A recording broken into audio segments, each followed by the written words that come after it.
No hace falta que presente a Carolina Durán, que es como la Messi este, de esta actividad. Así que nos va a exponer sobre Margaret Porete, ¿verdad? Sí.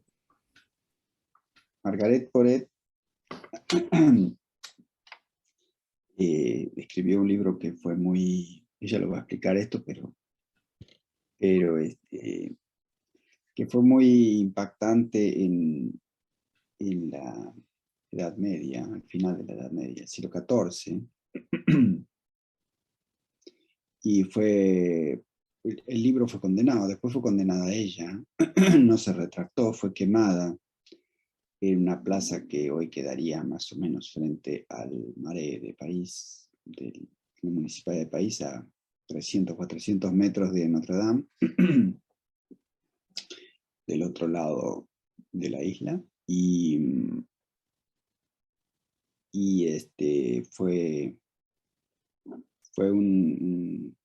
esa condena tuvo un impacto muy importante en la teología de la época, en la teología femenina, que comenzaba a desplegarse ya hacía tiempo, pero con ella y lo que ella representaba tuvo un alcance importante. Unos años después de la quema de Margaret Porete, se aloja en el convento dominicano de París, el maestro Eckhart, como un teólogo eminente venido de Alemania a enseñar a París. Y convivieron con él en ese tiempo dos de los que estuvieron en el tribunal de condena de Margaret Porete, de modo que seguramente él conoció la historia con detalle, de muy cerca, ¿no? Por eso es que también siempre se lo ha vinculado a ese movimiento llamado de beguinas, es decir, ese movimiento de mujeres que, entre otras cosas, también comienzan a escribir teología, y se lo ha vinculado, no porque él estuvo en el convento un año después, creo, sino porque hay muchas coincidencias en su teología y en su escritura con estos textos, con este texto, El espejo de las almas nobles,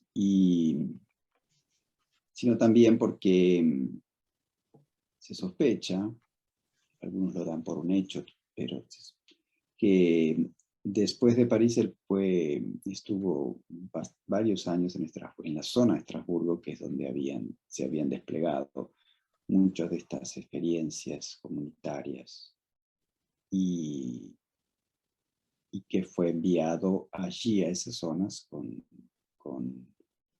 la misión de digamos, atender a la que llamaba cura monialum, atender a estas comunidades, y seguramente su lenguaje se vio también impactado por esta experiencia, ¿no?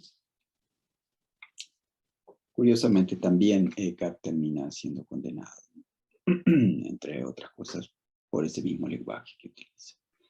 De modo que la experiencia de Margaret Porete es una experiencia digna de mérito, digna de esfuerzo para comprenderla. Y en realidad tenemos este texto no hace muchos años, porque fue descubierto, estaba perdido, porque obviamente fue un libro quemado y condenado, pero gracias a una italiana nosotros tenemos hoy el texto y podemos leerlo. Así que solo esta breve introducción para poner en el marco de la importancia de esta autora y de esta experiencia y de este hecho. Autora a la que Carolina ha dedicado muchos de sus esfuerzos y escritura. Así que con gusto te escuchamos, Carolina. Te voy a dar para compartir. Primero te voy a hacer, te voy a compartir para que puedas compartir la pantalla, ¿sí? Y para que en todo caso seas anfitriona también. Muy bien. Muchas gracias. Adelante, Carolina. Bueno, buenas tardes. Gracias a todas y a todos por estar y gracias, Carlos, por la introducción. Así yo me dedico más que nada a las citas textuales que recorté para este trabajo. Primero quería hacer una aclaración, que esto que voy a compartir hoy es como un recorte de un trabajo mucho más amplio que hice cuando me invitaron Carlos y Daniel el año pasado para el espacio de hermenéutica y espiritualidad, que ahí trabajé un recorrido así, fue medio como mucha información, pero bueno, imágenes geográficas en las tres místicas del siglo XIII, Hadevig, de Amberes, Matilde de Magdeburgo y Margarita Porret. Pero en realidad la autora el texto que a mí más me gusta es el de Margarita Porret, así que siempre prefiero hablar de ella. Yo presenté un trabajo similar en las jornadas de Filosofía Medieval de la Academia Nacional de las Ciencias, y en base a comentarios que me hicieron, bueno, y a relecturas que hice y demás, los modifiqué y los completé, y es lo que voy a compartir ahora. Así que, bueno, ¿puedo compartir pantalla para empezar? Ahí me aparece. A ver, ¿cómo era? Compartir pantalla. ¿Está? ¿Se ve la imagen? Se ve bien, Carolina. Perfecto, Carolina. Perfecto. Quiero ver cómo era para... Tenés que ir arriba, presentación con diapositivas, y ahí desde el principio. ¿Estamos? O desde la actual, cual que quieras. ¿Ahí se ve completo? No, todavía no. ¿No? Ah, yo lo veo completo. Esto siempre me pasa. A veces tarda, un ratito.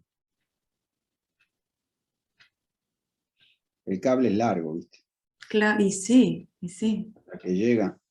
Igual, Molesta. Carlos, se ve bien. Igual, aunque no esté pantalla completa, se lee perfectamente, ¿eh? Sí, pero si querés completa, tenés que ir abajo, hay 3 signitos, el tercer signito. ¿Abajo a dónde? Hay tres. ¿Del pago? Al lado de la parte de sonido, A la derecha. a la derecha, abajo, Ahí. Sí. ese. A ver. Ahí. A ver ahí. Ahí No. apreté el... Hice el que me dijiste, Daniel. Sí, pero no va, se ve que no va. Pero igual se ve bien. Sí, Bueno, igual no importa. No importa, arrancamos, son bueno, detalles. sí, así no nos demoramos con esto. Bueno, ahí está el título de la conversación de hoy, los que viven las encumbradas en la montaña, imaginaría geográfica en Margarita Porret. Bueno, como mencionaba Carlos en la introducción, Margarita Porret fue condenada 2 veces, el proceso condenatorio se extendió entre 1306 y 1310, y el 1 de junio ella murió quemada en la hoguera. Siempre se la recuerda como la primera mujer quemada en la hoguera, acusada de hereje, pero en realidad tenemos un dato de beguinas anteriores en la obra de Hadevig. Se menciona un caso similar, que es, no sé, aproximadamente, no sabemos las fechas, ¿no? Pero unos 40 años antes, o 50. En la primera condena que se le hace a ella, se le prohíbe seguir dando a conocer su obra, y como decía Carlos, ella siguió transmitiendo su mensaje, haciendo copias. Se cree que ella misma era quien hacía las copias, y buscó la aprobación de 3 autoridades religiosas de la ortodoxia de su texto, que están incluidas al final de la obra en lo que se conoce como la Probatio. Está en la versión castellana, está. Eso después vamos a hacer alguna referencia. Bueno, y acá tenemos el título completo. Siempre se le dice el espejo o el espejo de las almas simples, pero es un poquito más largo, se llama el espejo de las almas simples, que en deseo y amor moran. Bueno, esto es como un poco la propuesta.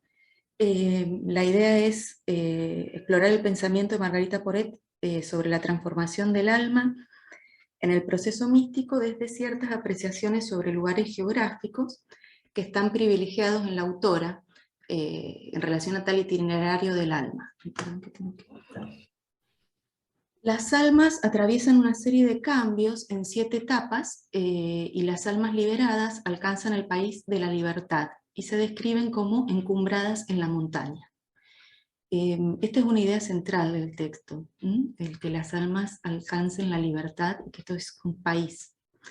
Existen algunas diferencias que vamos a revisar en una de las citas en cómo se presenta en la versión francesa y la latina. Ya lo voy a explicar esto. Y la imagen de la montaña se asocia en el texto, aparece como en esta tríada, en relación con el valle de la humildad y la llanura del amor. La montaña es una imagen concepto que se encuentra en muchas religiones, representa el punto en el que la tierra se eleva y toca el cielo. Creo que relacionar estas referencias a la montaña en el espejo con otras bíblicas o simbólicas nos puede ayudar a esclarecer la exégesis del sentido de estas imágenes en el espejo. Bien, perdón.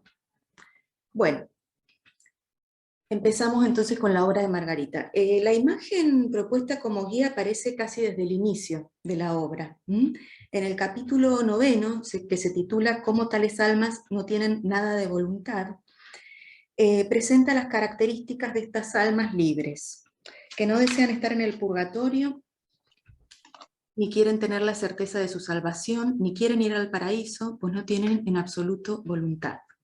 Estas almas, para estas almas, el mero hecho de desear algo implica un alejamiento de amor. Amor con mayúsculas, es una personificación que aparece en el texto. Esas permanecen en conocimiento, amor y alabanza, en una práctica continua, sin moverse a sí mismas. Estas almas no tienen conocimiento de sí mismas, de ahí que no puedan decir o juzgar si son buenas o malas. En este capítulo, donde se menciona que tales almas no desean ni desprecian tribulaciones, misas, sermones, ayunos, oraciones, que esa constituye una de las afirmaciones del espejo por las cuales fue condenado, la naturaleza de estas almas se halla bien ordenada por la transformación de la unidad de amor. Amor, el texto es básicamente un diálogo entre personificaciones, la mayoría son femeninas, inclusive amor, porque está escrito en francés medio y ahí la palabra amor es femenina. Entonces, amor explica razón que nadie entiende estas cosas, solo aquellos a quienes amor puro llama, en un don que se entrega a veces en un instante, el don más perfecto que Dios concede a la criatura. Caracterizadas de esta manera las almas, se describe el espacio en el que habitan, y ahí está la cita que estamos viendo. Esta alma es discípula de la deidad, se sienta en el valle de la humildad y en la planicie de la verdad, y reposa en la montaña de amor.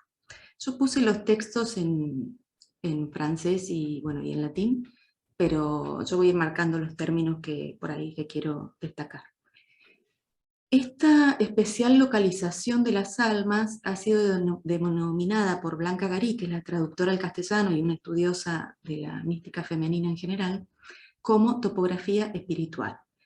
Y la vincula con los 3 estadios del recorrido del alma en los textos neoplatónicos. Yo traje una frase de Proclo que marca estos 3 estadios. Cito a Proclo. Todo efecto permanece en su causa, procede de ella y revierte sobre ella. Según Proclo también, Numenio entendía que existía una topografía religiosa en la interpretación del mito platónico de los viajes del alma por las distintas regiones del mundo. En la cita del espejo, el reposo en la montaña de amor podemos interpretarlo como el último movimiento del alma por el cual retorna a su causa. Por otra parte, esta idea del Valle de la Humildad es algo también central en el espejo, porque desde el inicio de la introducción se destaca la humildad como central. Se dice, es tesorera de las ciencias y de las otras virtudes. En la lectura se debe proceder humildemente para que amor y fe puedan superar a razón. Perdón, Carolina. Sí. Estamos en el primer slide, la primera diapositiva, ¿eh? Sí, estamos. Ah, está bien, no, porque alguien te hizo un comentario y... ¿Alguien hizo un comentario? En el chat que estábamos en la primera y que quería cerciorar que... Avísame cualquier cosa, te pido, porque no veo el chat. No te preocupes, por eso yo te hago el... Yo tengo la imagen. Estamos bien en la primera, ¿no? En la primera estamos bien, perfecto. Sí, no hay problema. Perfecto. Bueno, de hecho ahora pasamos a la segunda. Ahí está. En una sección... No pasó la segunda, ¿eh? Lo que pasa es que yo veo algo y ustedes ven otra cosa. ¿Todavía no se ve? No se ve. Se ve solamente... Eso se lo llama mística. Ahora, encumbradas en la montaña. Está a ver. Sí, ahora sí. Espérame, ahí voy. ¿Ahí está? Sí, perfecto. Lo dejo así porque si no, no sé, se ve que está... Ahí queda mejor. Bueno, entonces, retomamos. En otra sección posterior del texto, Razón le pide a Amor que explique mejor estas cosas para la gente común. Ya lo hizo para los activos y los contemplativos. Esto es una especie de categorización, digamos así, de las almas, que son los activos y los contemplativos, que tienen en Marta y María sus modelos, las almas anonadadas, que están más allá de la contemplativa, porque en estas almas lo contemplado y quien contempla son la misma cosa, y bueno, la gente común que quiere empezar a tener conocimiento sobre estas cosas, que es Razón quien insiste en que se explique a la gente común. Ante los requerimientos de Razón, Amor reitera algunas de las características que decíamos recién, y agrega la tan conocida tríada que más adelante va a emplear Eckhart, como comentaba Carlos, que encontramos muchos puntos de contacto muy importantes entre el pensamiento de estas místicas y Eckhart. Y es esta cita que tenemos acá. Esta alma lo tiene todo y no tiene nada, lo sabe todo y no sabe nada, lo quiere todo y no quiere nada. La exégesis de esta frase la realiza el mismo Amor, la misma Amor tendríamos que decir, más adelante, donde explica que, como el alma tiene a Dios, por la gracia divina tiene todo, pero a la vez no tiene nada, porque todo lo que tiene le parece nada al lado de lo que ella ama en él, y que él no da a nadie más que a sí mismo. Por eso tiene todo y no tiene nada, sabe todo y no sabe nada. Razón reconoce acá que no puede ser ella quien enseñe mediante el entendimiento estas cosas a las almas, y enuncia la frase agustiniana, ama y haz lo que quieras, como ejemplo de la centralidad del amor en el proceso de transformación del alma. Amor explica a Razón que estas almas no tienen otra voluntad que lo que Dios quiere en ellas, y las ama, las encumbradas en la montaña. El término encumbrado se emplea para calificar a los dones de la bondad de la divina nobleza que Dios quiere entregar al alma, y es un término característico del espejo, aparece muchas veces. En la versión latina muchas veces se traduce por trascendentes. En otra sección se agrega a esta imagen del alma encumbrada la sabiduría, y a la vez se establece una relación con la humildad. Dice Amor: llamo esta alma la encumbradamente sabia, y sabio es el abismado en la humildad. Si bien aquí se liga la idea de encumbrada con el abismo, se trata de una referencia al aniquilamiento del alma, es decir, cuando se ha vaciado de todo tener, querer y saber. Con todo, la imagen que más directamente se evoca con el término encumbrado es el de un lugar elevado, como la cumbre de una montaña. En el espejo se trata de la montaña de amor.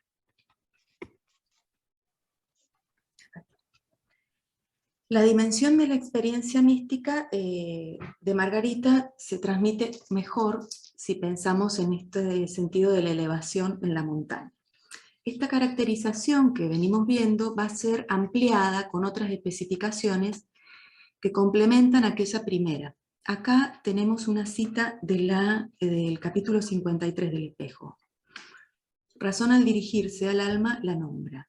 Y ahí leo la cita que tenemos. Oh dulcísima abismada, dice Razón, en el fondo sin fondo de toda humildad. Nobilísima piedra en lo ancho de la planicie de la verdad. Sola encumbrada en la montaña, salvo aquellos de tu señorío. Te suplico que nos digas qué significan estas encubiertas palabras usadas por amor puro. Hasta ahí la cita. Aquí se trata del mismo término en francés, que en la versión latina se traduce de manera literal, supramontem, y denota cómo las almas libres se ubican en la parte más elevada de la montaña de amor. Se repiten las tres representaciones, Valle de la Humildad, Llanura de la Verdad y la Montaña de Amor, pero se incorpora una noción muy importante, que es las de tu señorío. Esto nos hace pensar que no se trata de una experiencia de una única alma, sino de una colectividad de almas que pueden tomar parte en esta experiencia. También me parece, esta cita la incorporé para destacar una idea paradojal que está incluida y que también la emplea el maestro Eckhart, que es el fondo sin fondo del alma. Como señala Teixeira, que es la traductora al portugués del espejo, no hay lugar deshabitado por la presencia de amor, que es una idea explícita en todo el texto. Paso a la siguiente. La imagen del alma encumbrada es empleada para designar el alma libre. Cito la que tenemos acá. Esta alma es libre, más libre, muy libre, encumbradamente libre, en su raíz, su tronco, en todas sus ramas y en todos sus costados. Aquí, esta progresión en la caracterización de la libertad del alma, mediante la expresión, encumbradamente, se hace referencia a un exceso que está por sobre el más. Habla del más y el menos del alma también. En lo que se puede entender un pasaje de una conceptualización catafática a otra apofática, que queda bien representada en la versión latina mediante el empleo del término superlibera, que nos remite a las concepciones principalmente más conocidas a través de la obra de Dionisio Areopagita, donde se expresa siempre la superesencialidad, la supraesencialidad. Paso a la siguiente. Esta es otra conceptualización central de la obra del espejo, que es la consideración de las tres muertes del alma. Y aquí la imagen de la montaña va a ser muy importante. Porque sirve para calificar a quienes están en el estado más alto que se puede alcanzar. Las tres muertes de las que habla el espejo son la del pecado, la de la naturaleza y la del espíritu. Las dos primeras están aún relacionadas con razón, pero la tercera no la entiende nadie más que quien vive en la montaña. Razón pide nuevas explicaciones sobre estas gentes que Amor describe como quienes no tienen en la tierra vergüenza, honor ni temor de lo que pueda suceder. La contraposición con razón es aquí muy clara, pues la propia razón se identifica como horrorizada y con miedo por oír acerca de la vida de esta alma. Ahora bien, resulta significativo lo que sucede en este pasaje en cuanto a diferencias en la versión francesa y latina. Porque el término montaña, tengo que pasar a la siguiente. Ahí vamos a ver la... Perdón, Carolina, aprovecho para pedir que silencien los micrófonos. Hay un Galaxy A02 que tiene el micrófono abierto, por favor. Lo mandé por chat, pero no sé si lo leyó. Bueno. Gracias, Carolina. Yo me disculpo si sienten ruidos porque acá están habiendo ruidos en mi casa. No te preocupes. Como les decía, acá vamos a ver una diferencia en los textos de la versión francesa y la latina, ya explico un poquito, porque la palabra montaña de la francesa se traduce por muerte en la latina. Acá tenemos los dos textos. En la versión francesa, quien habla es Amor. Dice, razón, dice Amor, Todavía los que se despidieron de vos tendrán que hacer con tu alimento para las dos muertes cuya muerte muere este alma. Pero de la tercera muerte de la que muere este alma, no entiende ningún vivo, salvo aquel de la montaña. Esa es la versión francesa. La latina dice así: razón, dice Amor, tendrá bastante que hacer con tu alimento para las dos muertes de las cuales esta alma es muerta. Pero en cuanto a la tercera muerte, de la cual esta alma está muerta a muerte, nadie entiende nada que viva más allá de la muerte. Hasta ahí las citas. En primer lugar, señalemos que se trata de un pasaje con dificultades textuales. Esto está indicado en la edición latina. La del Corpus Christianorum tiene las dos, la francesa y la latina, que en algunos manuscritos latinos varía cómo se escribe. El texto original fue escrito en un francés medio y se conserva en un único manuscrito, que es el manuscrito de Chantilly. La versión latina, por su parte, se preserva en 6 manuscritos distintos. 4 tienen la versión completa y 2 en realidad citan frases, que es bastante extensa, que citan frases que son refutadas como erróneas. En general la versión latina es bastante cercana a la francesa, y los cambios no son tan significativos como para alterar el contenido general del texto. Sin embargo, contiene 4 capítulos que no están en la versión francesa, porque se perdieron unos folios del manuscrito de Chantilly. Conserva las valoraciones, como les decía al inicio, de Juan de Queraín, Francisco de Villiers y Godofredo de Fontaines, que aprobaron el texto, si bien después fue condenado, y también incluyen, varían, quiero decir, en la francesa y en la latina, la división en los capítulos y los nombres de las personificaciones, lo que nos hace pensar que son interpolaciones posteriores que hizo algún copista para tratar de ordenar el texto, formalizar de alguna manera, y hacerlo más, tratar de facilitar, digamos, su interpretación, su intelección. Entonces, volvamos a la cita que vimos acá. Hay diferencias en la interpretación de esta imagen de la montaña. La versión latina parece guiarse por una interpretación contextual, dado que el pasaje habla de las 3 muertes. Aquel de la montaña de la versión francesa se convierte en el más allá de la muerte de la latina. Es decir, los muertos al pecado y la naturaleza creen que no hay otra vida mejor que la del espíritu. Sin embargo, este también debe morir, y esto es algo que solamente comprenden los que viven en la montaña, según la edición francesa, o los que están más allá de la muerte, según la versión latina. Este proceso de las 3 muertes culmina allí donde estaba el alma antes de estar, lo que significa matar el espíritu, la vida del espíritu para vivir la vida divina.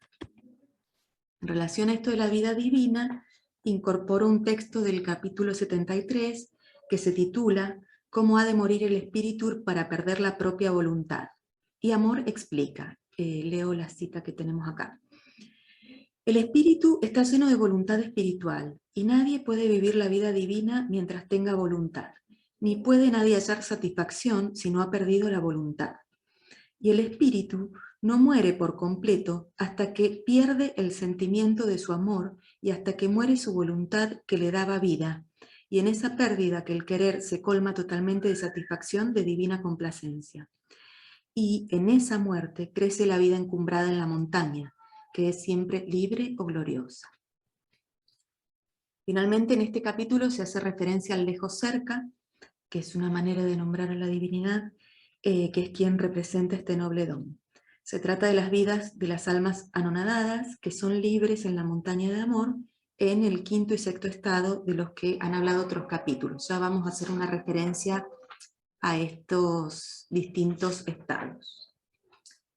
En otro capítulo también se habla de quienes se sientan en la montaña por encima de los vientos, y se los describe, como ya vimos, como quienes no tienen vergüenza, ni honor, ni temor, y se agrega que son gentes seguras, que por eso permanecen con sus puertas abiertas, y toman asiento en la montaña donde nadie más se sienta.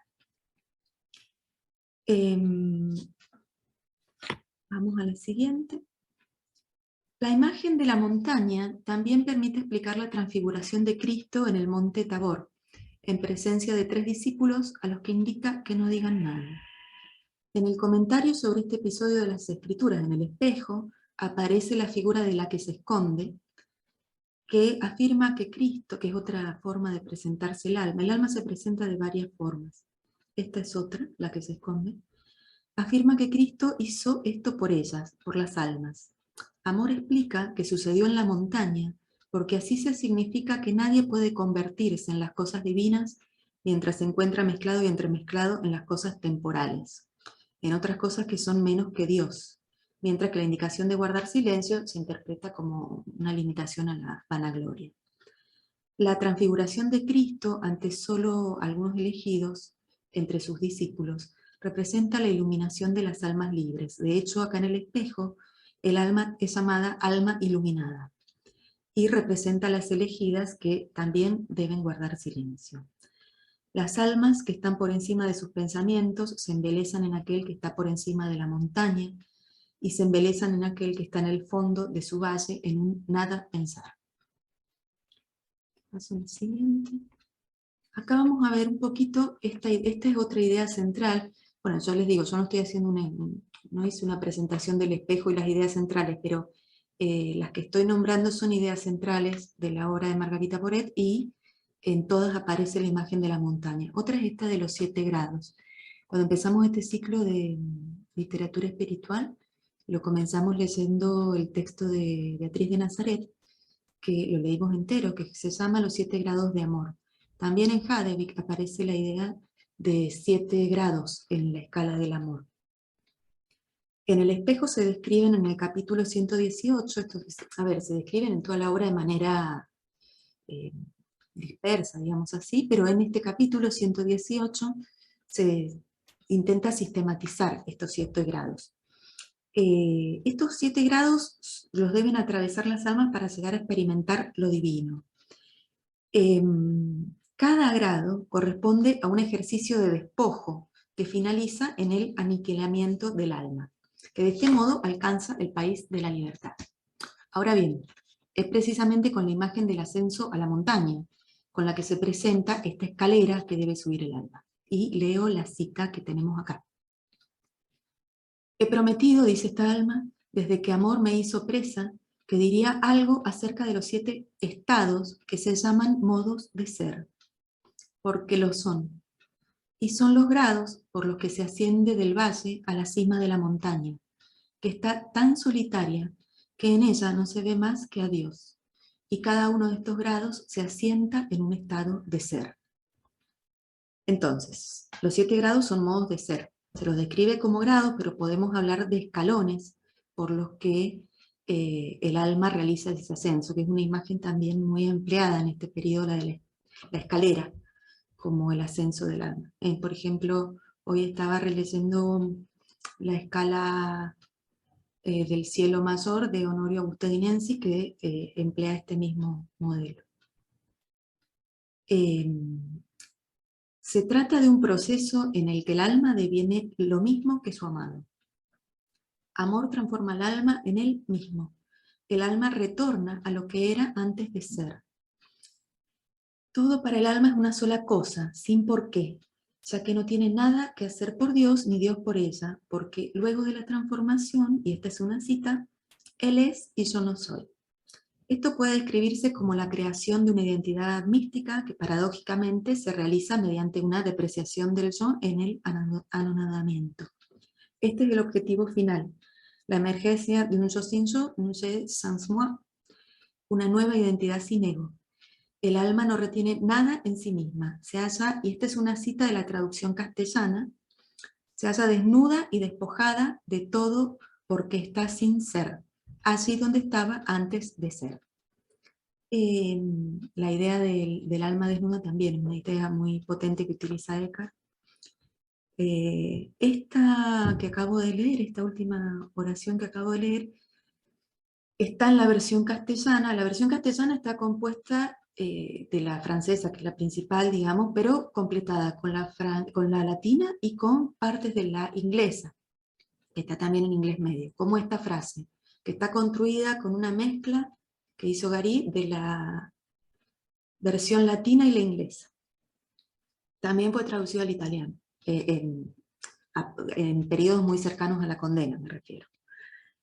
Todo este proceso de transformación del alma la lleva a convertirse en otra distinta de sí, pero paradójicamente la lleva a ser quien era.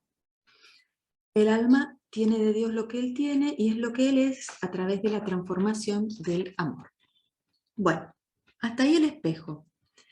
Ahora quería compartir algunos significados de la montaña en algunos, yo seleccioné estos, pero bueno, hay un montón de otros textos que se podrían elegir. Diccionarios simbólicos, diccionarios de símbolos teológicos. El primero que quería comentar es el diccionario de símbolos de Cirlot, que él señala que la montaña, el simbolismo, digamos, la importancia de la montaña y la pregnancia que tienen las distintas culturas, deriva más que de la multiplicidad de los sentidos del valor de los componentes esenciales propios de la idea. La altura, la verticalidad, la masa, la forma. En relación con la altura se encuentran interpretaciones como la de Teilhard, que asimila la montaña con la elevación interna o la transposición espiritual de la idea del ascenso. Una exégesis aplicable al espejo, como hemos visto en las citas previas. La verticalidad del eje principal de la montaña, de la cima a la base, identifica esta formación geográfica con el eje del mundo, y en lo anatómico con la columna vertebral. El simbolismo más profundo de la montaña es el que le otorga un carácter sagrado, que une la idea de masa como expresión del ser y la verticalidad. Como ocurre con la cruz o el árbol cósmico, que son otras imágenes muy empleadas, el emplazamiento de la montaña símbolo representa un centro del mundo y se encuentra en casi todas las tradiciones, por ejemplo, en los Meru de los hindúes, en el Jarabereisati de los iranios, Tabor de los israelitas, el Himmelborg de los germánicos, y el Kaf, acá les muestro una imagen del Kaf, de la mitología y mística musulmana. Son todos ejemplos de este profundo símbolo. Dado que la montaña, vista desde arriba, aumenta su tamaño progresivamente, se lo compara con un árbol invertido, que tiene las raíces en el cielo y la copa en la parte inferior, que significa la multiplicidad y la expansión y materialización. Esa imagen aparece, por ejemplo, así descrita en Hadevik de Amberes, lo vimos el año pasado. Por esto, Eliade afirma que la cima de la montaña cósmica no solo es el punto más alto de la Tierra, el ombligo de la Tierra, el punto donde dio comienzo la creación, la raíz. El sentido místico de la cima proviene también de que es el punto de unión de cielo y tierra, centro por el que pasa el eje del mundo uniendo todos los niveles, una expresión que era dominante en el Olimpo. En general, la montaña, el monte, la cima, se vincula con la idea de meditación y de elevación espiritual. Este es otro autor que en este texto, Los símbolos bíblicos, destaca que de entre todas las realidades geográficas cargadas de poder simbólico, la montaña ocupa un lugar eminente, por lo que hemos dicho, o sea, que toca el cielo, y escalarla es un acto religioso, pues constituye el primer santuario y el primer altar. En esta formación geográfica terrestre parecen haberse reunido todos los elementos. Un volcán emite fuego, una cima elevada se cubre de nieve que luego deviene agua, fuente de la vida. El viento la envuelve y empuja hacia ella las nubes que parecen señalar su realeza. Las grandes civilizaciones se han visto encantadas por las montañas.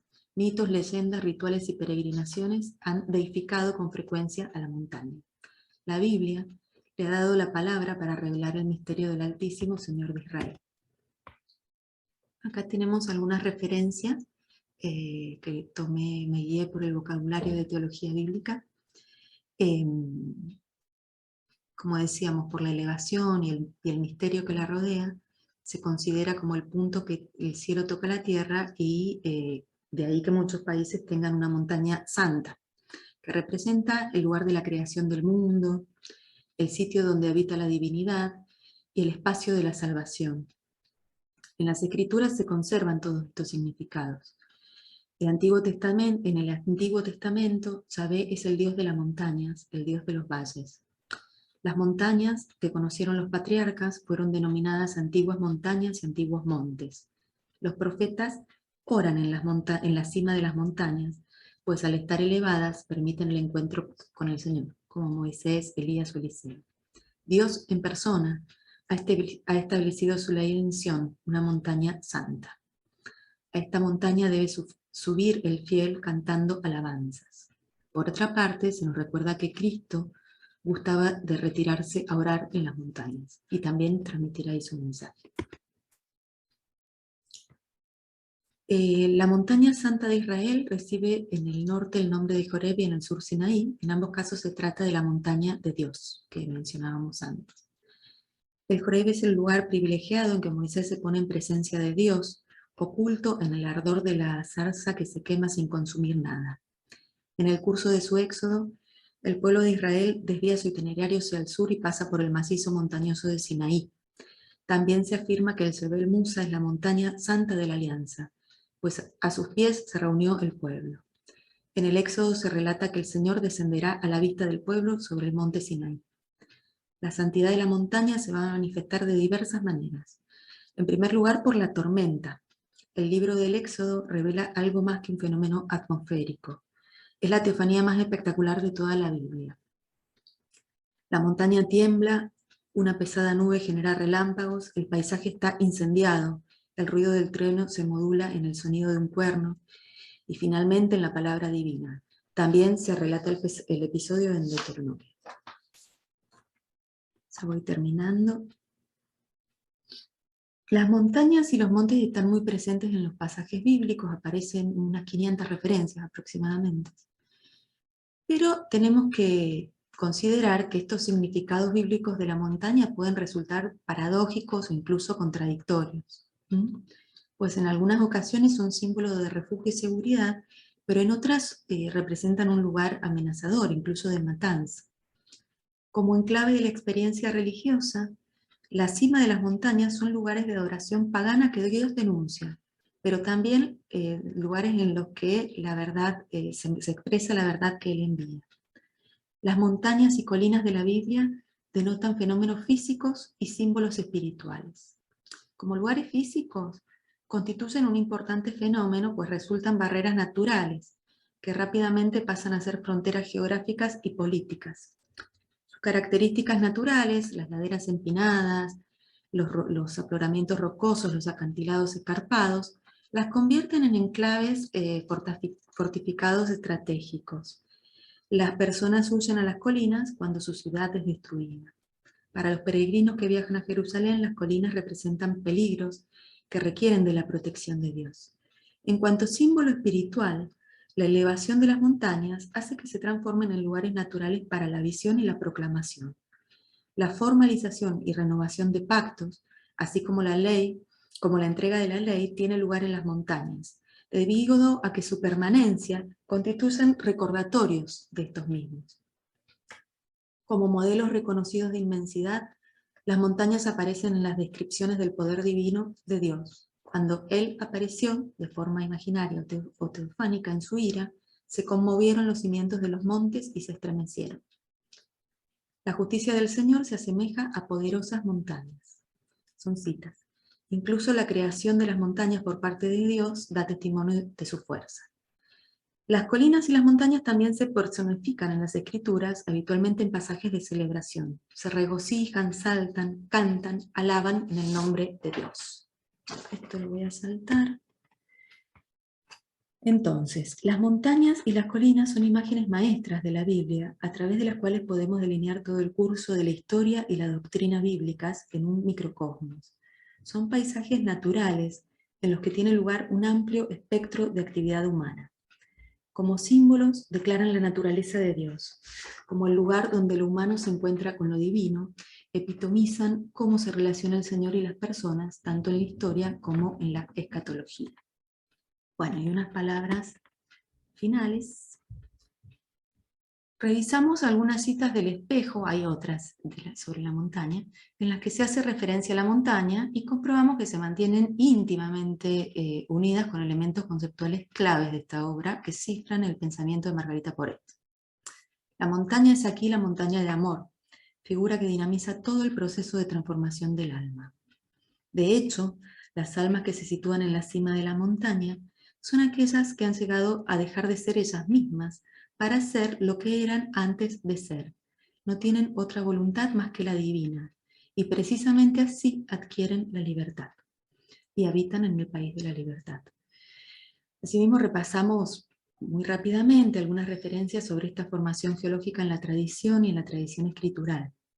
Esto nos permite establecer vínculos entre el pensamiento de Margarita y las escrituras desde esta clave de interpretación propuesta. En ambos textos, la montaña ocupa un lugar especial.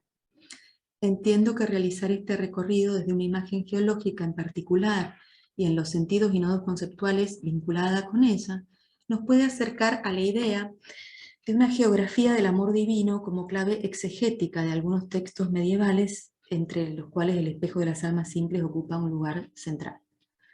Y quería incluir una reflexión final en la que en realidad comparto lo que dijo Claudia D'Amico en una conferencia que dictó el año pasado en Brasil sobre Margarita Porete.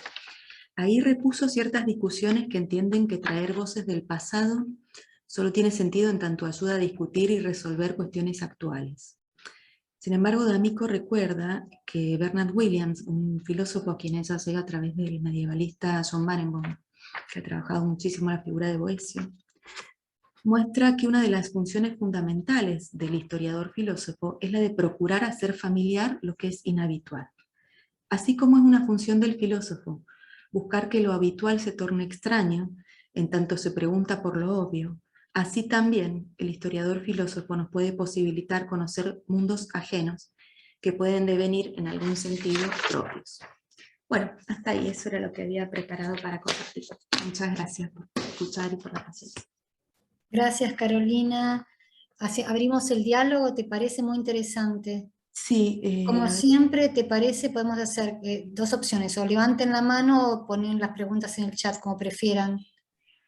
Sí, como quieran. ¿Parece, Carolina?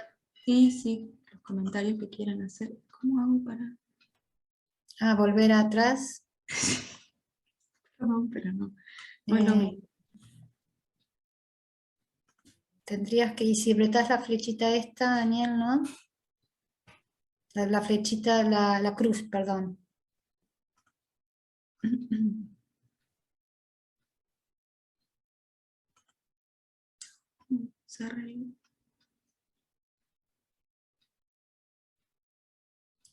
Apretando la cruz, ¿no, Daniel? Apretando la cruz para volver a... Apretando la cruz cerrás, sí. Ahí está, perfecto. Sí, perfecto, ahí está. Ah, ¿no? Ahí está. Sí, perfecto, sí. Disculpen que soy un poco... No te preocupes, Carolina. Bueno, ¿alguna pregunta? No sé si quieren escribirla, comentario, reflexión.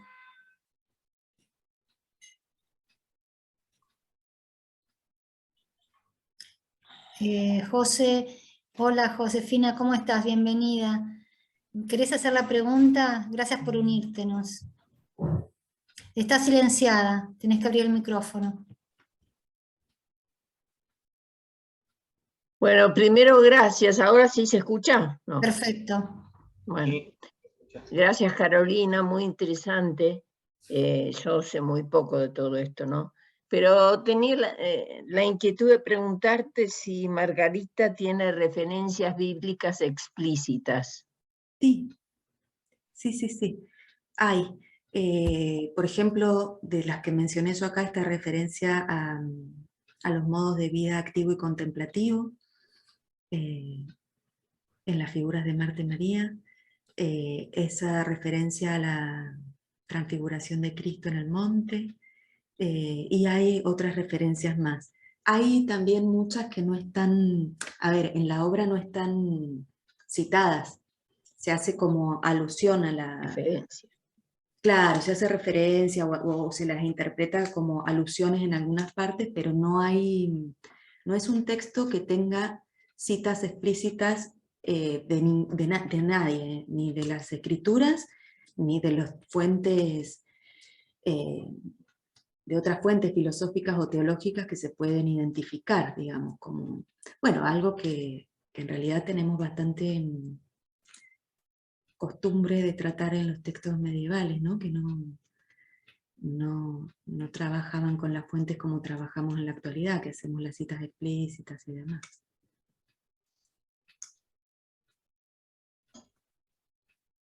Gracias. Está respondida la pregunta, José, ¿no es cierto? Sí, muchas gracias, muchas gracias. Josefina, aparte de ser una religiosa muy conocida y muy importante, es profesora de teología en la UCA, ¿no? Corregime, Josefina, si estoy equivocada. ¿Estás profesora de teología en la UCA? Ya me jubilé de la UCA, de la Facultad de Teología. Ahora doy clases en Posadas, Misiones, San Luis y Mercedes, provincia de Buenos Aires. Y hago algunas cosas más. Pero, No sé qué había sido de la UCA. sí, di clases en la Facultad de Teología de la UCA, 37 años. Al fin del 2020 dijo, ¿qué hago yo acá? Ok. Bueno, acá Omar levanta la mano. Omar. Hola, saludos. Yo, bueno, desde acá de Chile me interesó mucho esta ponencia. Y bueno, no sé, mira, mientras escuchaba pensaba, porque en paralelo estaba leyendo un autor que me ha encantado muchísimo, se llama Hans Urs von Balthasar, un teólogo del siglo XX, ¿no? Pero es como de los pocos que es una reflexión sobre la evolución de la espiritualidad, particularmente del cristianismo, ¿ya? Entendiendo que hay como un quiebre, ¿no? Después de nuestra contemporaneidad, en donde prácticamente la espiritualidad se vuelve una cosa casi antropológica, a veces política, a veces, pero tiene otras connotaciones prácticamente en nuestro siglo, ¿ya? Y bueno, Balthasar hace una revisión muy, muy bonita, ¿no es cierto?, en su libro Gloria, ¿no es cierto?, de la evolución del cristianismo asociado a veces al arte, a la espiritualidad. Y bueno, ¿no es cierto?, por ejemplo, habla de esta etapa del simbolismo, ¿no es cierto?, medieval, ¿ya? La visión más como iluminativa ¿ya? Que de alguna manera también marca un después respecto de una primera etapa o una segunda etapa tal vez dentro del cristianismo, en donde está mucho más ligado a lo que Orígenes llamaba, ¿no es cierto?, el tema de los sentidos espirituales, ¿no? Una cosa, claro. ¿Ya?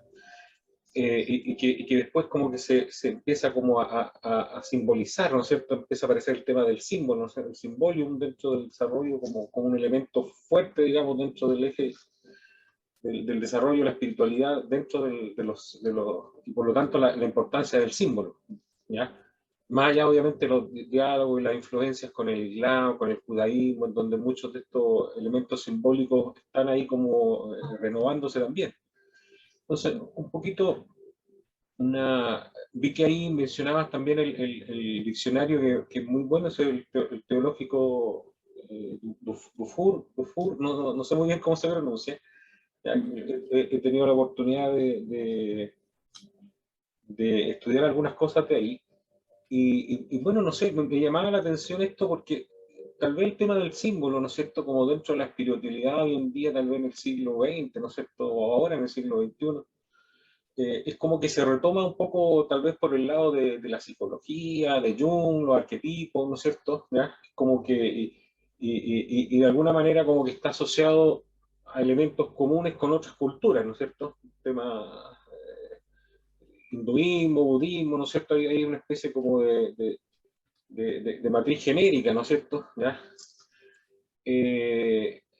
La pregunta en el fondo es por la espiritualidad, por qué camino crees tú que está yendo hoy en día, ¿ya? Tal vez eso me interesa un poquito. Claro, que hay un tema precioso, ¿no es cierto?, asociado a toda esta simbología del símbolo, ¿ya? Y me pareció muy, muy, muy interesante lo que revisas tú, sobre todo el tema de la montaña, ¿ya?, el ascenso, el descenso, ¿ya?, que son citaste unos textos que yo voy a ir a buscar ahora porque me llamaron mucho la atención, ya no lo había leído, ese texto de Chantilly o el mismo de la autora que tú revisas acá. Pero un poco tal vez mi inquietud va por ese lado, así que aparte de dejar ese como comentario, la inquietud por la espiritualidad y el simbolismo hoy en día. Eso, muchas gracias, saludos. No, gracias a vos por el comentario. Yo no sé si puedo responder mucho sobre eso, pero quería decir dos cositas en relación a cosas que mencionaste, no tanto la pregunta. Una es que esa idea de los sentidos interiores de Orígenes, bueno, en Margarita Poret, pero en las otras autoras, que son Hadebeck y Matilde de Magdeburgo, un texto que es central y que es clave es el Cantar de los Cantares, en el que se presenta la imagen de la novia, digamos, todo esto son imágenes que se toman. Y también se toma bastante la cuestión de los sentidos interiores, trabajado por Orígenes en su comentario al Cantar. Si bien son cosas que se discuten, más que nada, estoy hablando de obras que no traje hoy, pero más que nada en relación a Matilde de Magdeburgo. Y en relación a esa, justamente von Balthasar escribió el prólogo a la traducción que se hizo, la primera traducción alemana que se hizo de la obra de Matilde de Magdeburgo, que es La luz que fluye de la divinidad, donde él justamente enfatiza, digamos, como muy enojado, escribe al inicio, es muy simpático porque está como muy enojado y dice que es una vergüenza que estas obras no hayan sido traducidas con anterioridad, porque son obras, todas las que tienen que ver con la mística femenina, el movimiento de las beguinas, que podrían iluminar, o no sé si iluminar, pero servir mucho para pensar la espiritualidad en los momentos actuales en los que hay como bastante dispersión o crisis, o digamos, como que evidentemente el lugar de la espiritualidad no es el mismo que el de hace un tiempo atrás. Pero no sé, por ahí eso, me parece que Daniel es quien más conoce de la, por ahí de hacer una crítica de la cuestión actual sobre la espiritualidad. No es un tema que yo maneje mucho realmente. Veo solo de mi lugar. Esto lo voy a buscar. Sí, el manuscrito de Chantilly en realidad es la versión francesa en francés medio del Espejo de las Almas Simples. Es el manuscrito en el que se conserva el texto en el francés medio de el Espejo. No sé, Daniel, si querés comentar algo al respecto. Estás silenciado, ¿eh? Sí, no, yo tampoco me siento autoridad para contestar una pregunta así. Lo único que yo diría, y acompañando lo que desarrollaste, Caro, es la idea de la importancia, el concepto de elevarse, ¿no?, dentro de las expresiones religiosas. Que me parece que ahí la idea de la montaña da esa sensación, es decir, que uno se eleva, se pone por encima de.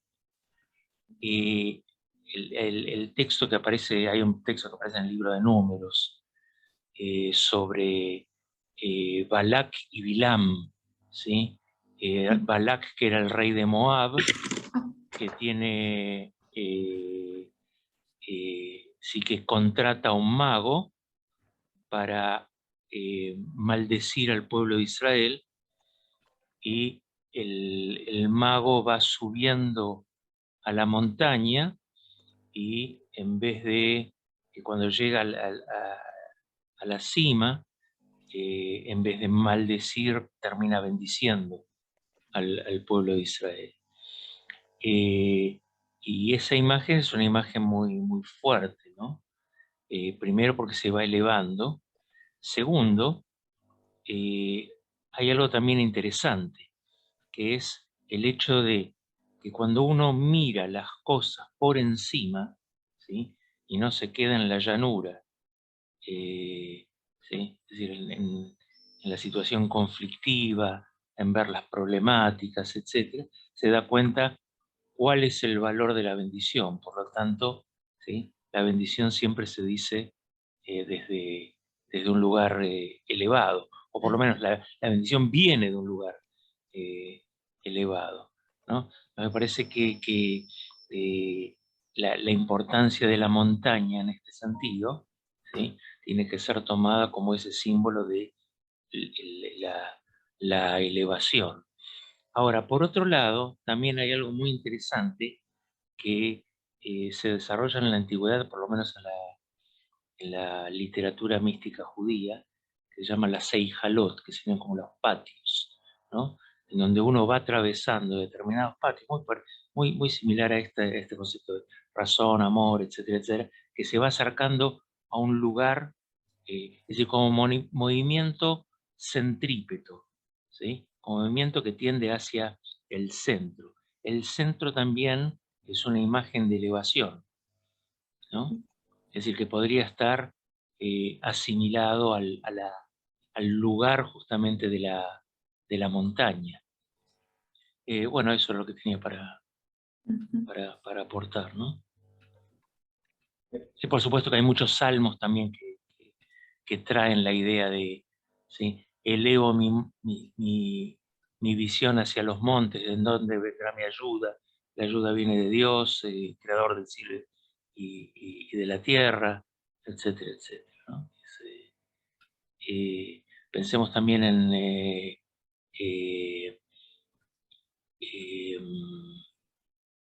Noé, cuya barca, ¿sí? Queda emplazada cuando bajan las aguas en el monte Ararat. Es decir, la imagen de la altura siempre da, ¿sí? Una imagen de cierta elevación y de acercamiento De cercanía. a lo divino, sí, de cercanía a lo divino. Sí. Gracias, Daniel. No sé, Omar, si te das por... Gracias. Sí. Es un tema sobre el que uno vuelve, pero muchas gracias. Ah, de nada, de nada. No sé si alguien tiene alguna otra pregunta. Y también toda esta, perdón, Sí. En relación a lo que decía Daniel, también en toda la tradición neoplatónica, esta cuestión de la elevación es siempre tratada, digamos, en relación a que es la forma de acercarse al principio, que se identifica con la divinidad.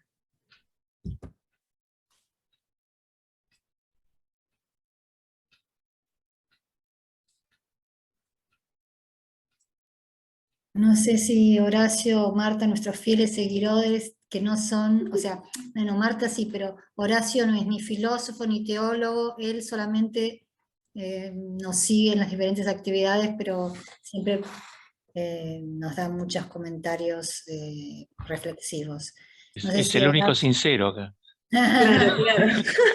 No sé si Marta también tiene algún comentario o pregunta o consulta, no, que también nos sigue.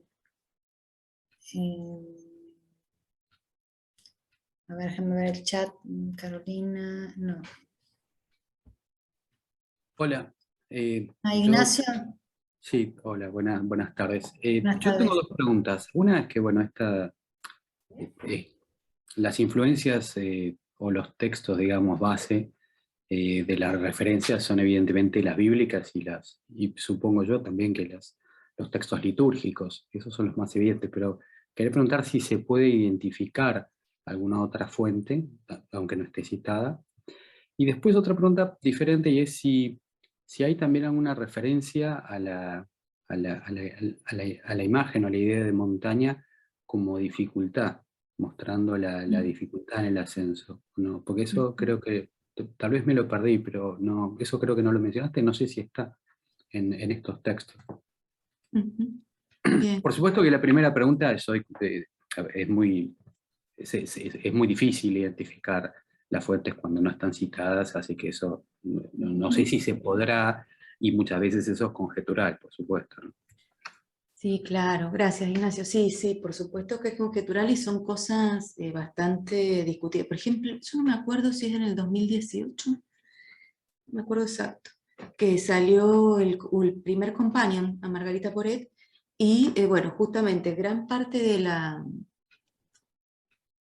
una gran sección del companion tiene que ver con esto que vos estás preguntando de las fuentes y las discusiones que hay porque, digamos, la gente que se ha puesto a estudiar en profundidad el pensamiento de Margarita Poret discute cuáles fuentes pueden haber o no. Hay toda una serie de referencias a la tradición del amor cortés, porque es verdad que se utilizan muchas figuras propias de la literatura del amor cortés. Ahí se incluye también todos los comentarios que hay sobre el cantar de los cantares, por ejemplo el de Bernardo de Claraval, que hay similitudes, pero a ver, la obra de Margarita Poret en relación con otras obras que yo he nombrado acá, místicas de mujeres del mismo periodo, tiene un carácter mucho más especulativo que las otras que tienen más elementos por ahí de la literatura cortés, del amor cortés. Hay muchos elementos que hacen pensar en una recepción de la filosofía griega, que tiene que ver con concepciones de Dionisio, de Gregorio de Nisa, toda esa tradición griega, que bueno, que al haber sido traducida en la Edad Carolingia, es probable que haya estado en circulación, pero es como decías vos, en realidad, es conjetural, porque no hay equivalencias textuales tan cercanas, por lo menos en lo que yo he leído hasta acá, de la gente de la literatura crítica, y bueno, no hay citas, no hay citas. Ay, y me olvidé lo segundo que dijiste. Perdón, sí, no, lo segundo era sobre si, sobre si la imagen de la montaña se utiliza para hablar sobre la dificultad. Esto probablemente, a ver, es importante, creo yo, es importante por lo que tiene que ver con el aspecto ascético, entonces tal vez por ese lado, pero no sé si eso está en esta obra. No. En esta obra no hay ninguna, en ese sentido no hay ninguna referencia, ni tampoco hay referencia, que es algo que me preguntaron otra vez, al descenso de la montaña. No hay referencia. Y a las dificultades no, la montaña es siempre presentada como un lugar, como el lugar de la libertad del alma. No aparece connotada como con las dificultades que sí, que en otros textos aparece. No.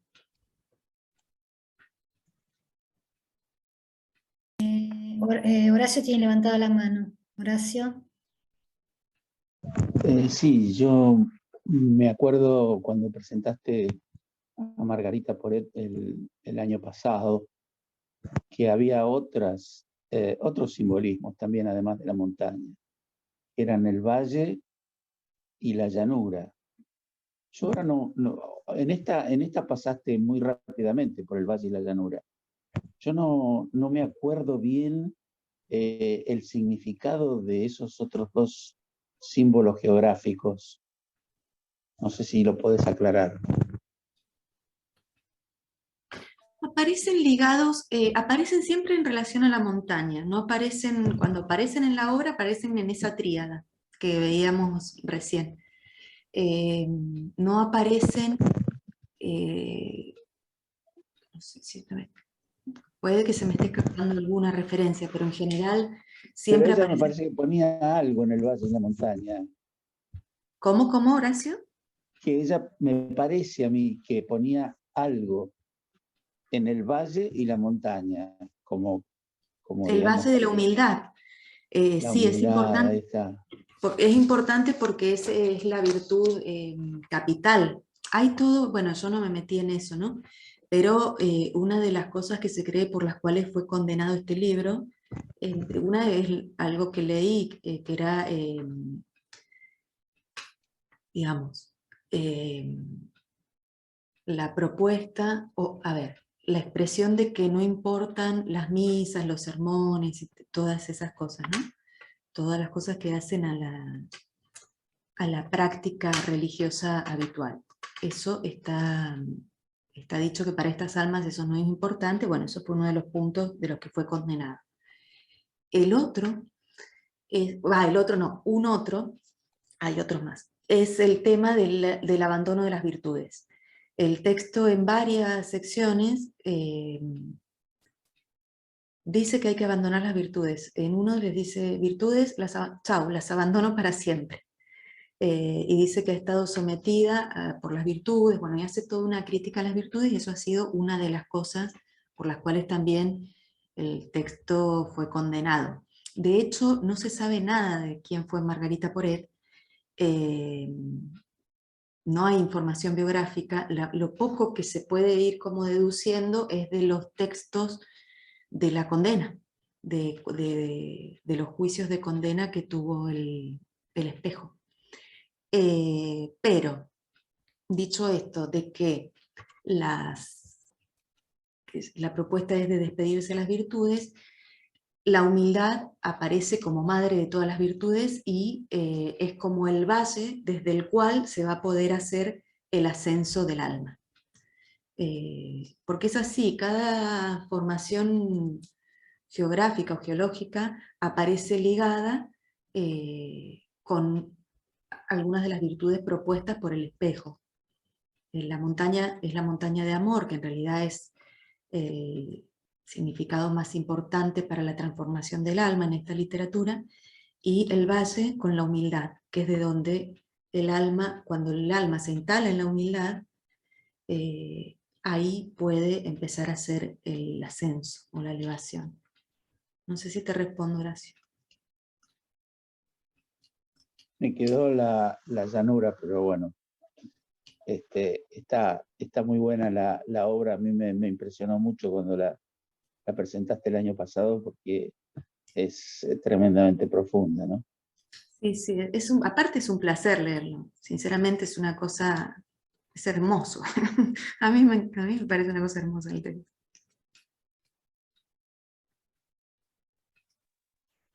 Oye, a propósito de Efectivamente. un comentario, este tema de la humildad en como valle, ¿no es cierto?, en contrapunto con la montaña como elevación, ¿no es cierto?, espiritual. Hay llamémoslo así, un movimiento, llamémoslo así, espiritual, que está, yo creo que está escrito, y probablemente los ortodoxos lo toman muy bien, de los escritos de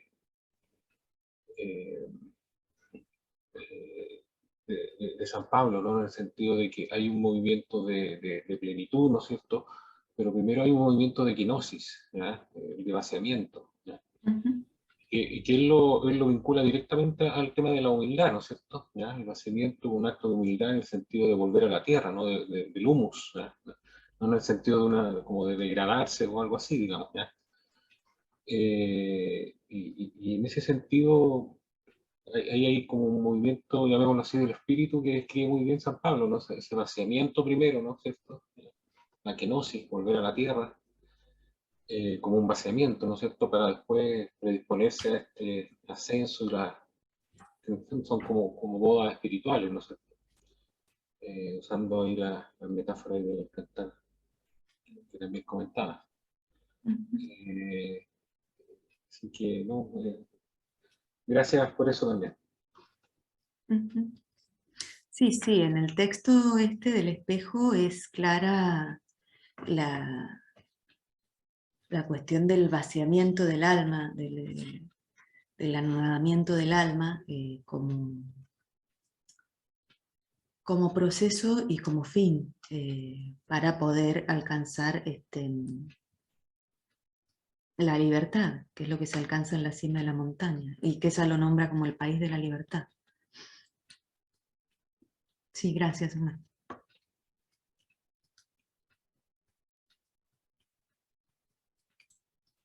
No sé si alguien quiere hacer algún otro comentario, consulta. Te tocó coordinar a vos, Marín. Sí, no puedo hacer las dos cosas, pobre. Si no, no sé, vamos cerrando, no sé, Carolina, te lo dejo en Sí, tu... sí, si alguien quiere decir algo más, comentario o algo, y si no, cerramos. Vamos a retomar en agosto las actividades de este espacio. Ya tenemos la agenda armada del segundo cuatrimestre, pero con esta terminamos ahora y bueno, ya tenemos gente invitada para que venga a hablar. Queda la segunda parte de lo del jueves de hace 15 días, que Exacto. ¿qué día de agosto? A ver. No me acuerdo, no lo tengo acá. Creo que lo tengo en papel también, creo.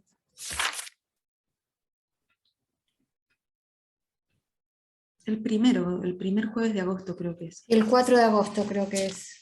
Sí. El 4 de agosto. Sí, y después La segunda continúan. parte, sí. Sí, después continúan otros invitados, invitadas de distintas temáticas medievales, espirituales.